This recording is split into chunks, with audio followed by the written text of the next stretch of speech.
So the Partner Showcase Direct, whatever you want to call it, for Nintendo Switch 2 and Nintendo Switch dropped, and never thought this was going to be here in a million years. This was a pipe dream for me.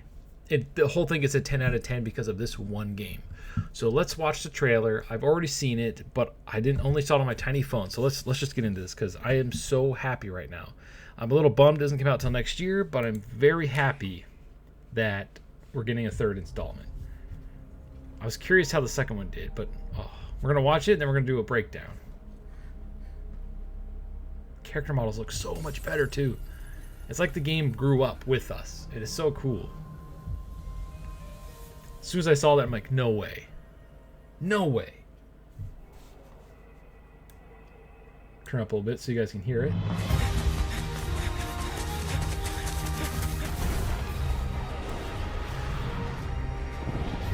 Man, they look great. And the power of the Switch 2. Awesome. Man, look how big he is now.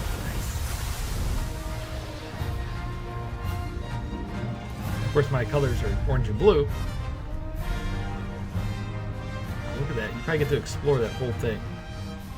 Our ignorance is proving fatal. Look at the graphics. The encroachment threatens to drive our people out of house and home. But this divide has brought our two kingdoms to the brink of war. And you are the sole Rathalos rider in Azuria. My people have been driven into a corner. Oh, she's in it and again. The point of no return is looming before us. Can't afford not to go. I cross the meridian, keep going. Ratha! But it won't be for long. Oh, cool. They got the thing from Rise. Nice. When it said Story 3, I thought maybe it was going to be another spin-off game. And please be Story 3. Please. And it was. Twisted Reflection. All right, so we're going to... I can hear them. Let it finish. Two sounds. Overlapping each other.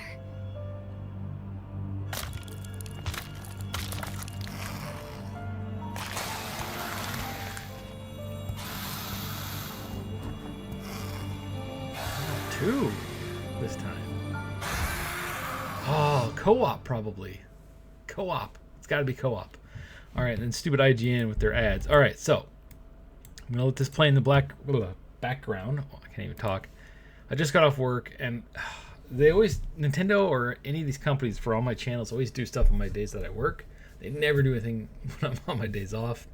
Kind of like when 2K25 came out for the Nintendo Switch on my wrestling channel. May have called out that day because so much information was coming out. Anyway, so this is what I've been wanting from Pokemon. Every Pokemon game you start off as a little kid. You're always a kid, every single game. This game, you start off in the very first one, Monster Hunter Stories, as a little kid, right? And you play through the game, you're still a kid. The second one, you're kind of like a teenager, and you play through the storyline, and you're like coming of age. And now this one, it looks like you're a full-grown adult. And now it's like Kingdom versus Kingdom. It's like the story is just expanded so much. And look at how big the dragon... Oh, he even looks bigger, too. And look at the graphics. Oh, man, I really hope this has the character creator, like in the last couple games, because that's one of my favorite parts. The customization is, like, insane. And because Monster Hunter allows you to have all the cool custom armor from getting it from creatures and stuff, they brought that to this game too, obviously. So that's really cool. So the armors are really awesome too. Man, I cannot wait to play this. This is jumped to the top of my list. I don't care about anything Nintendo's doing now. I just want this game. This is my top game. I am so freaking happy.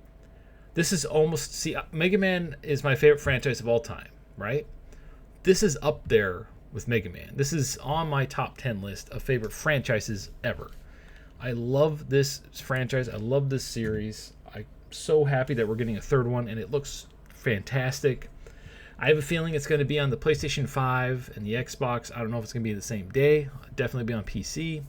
They might wait a year or something, but exclusives are dying. And Capcom, this will definitely, unfortunately, be either a key card or digital-only release. Even the second game, you had to download part of it, even on the cartridge. I have the cartridge. So even it's not fully physical game. I don't even think it's physical on the other systems either.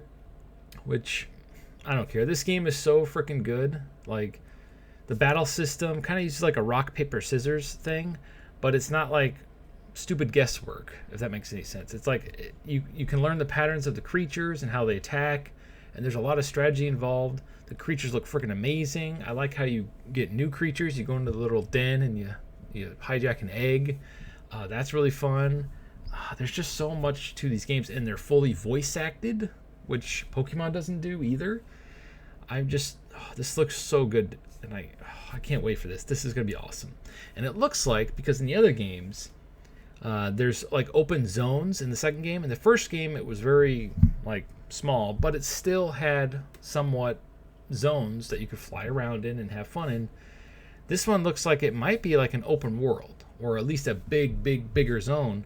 Hopefully it has like 3 at minimum huge zones to go and explore, because the whole like how Monster Hunter typically does it in the older games is, have tiny little zones, or it's loading screen. Typically the Monster Hunter Stories games don't do that, so we don't have to worry about that. But man, I'm not a big fan of the regular series because I suck at the gameplay. I'll just say it. I'll just be honest. I'm not very good at the gameplay.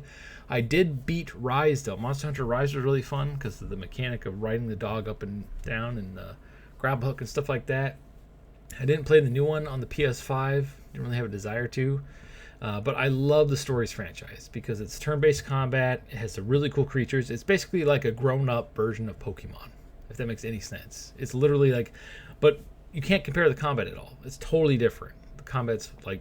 It's way different than Pokemon and how you capture stuff and treat your creatures and things. But this is, like I said earlier, this is what I want from Pokemon. I had this idea for a Pokemon game, where you start off, you're fighting the new up-and-coming challenger. You're the league champion, and you end up losing, right? Just like in the games, the little kid ends up beating the champion.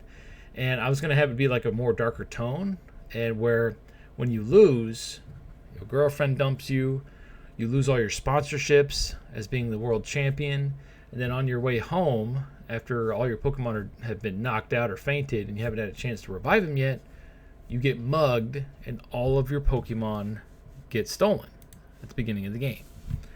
So you basically have to start over from scratch, and you have to build your way back up to being the world champion again, and establish your name as a mainstay name. Like, I am a champion still. So I think that'd be really cool. And then they could have options where you end up, let's say you go and join Team Rocket or whatever antagonist is in the game and steal other people's Pokemon because you're mad.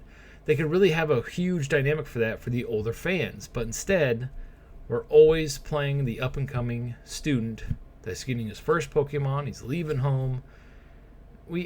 I really hope Gen 10 doesn't do that, because that's going to kill it for me. Anyway, I don't know why I'm talking about Pokemon.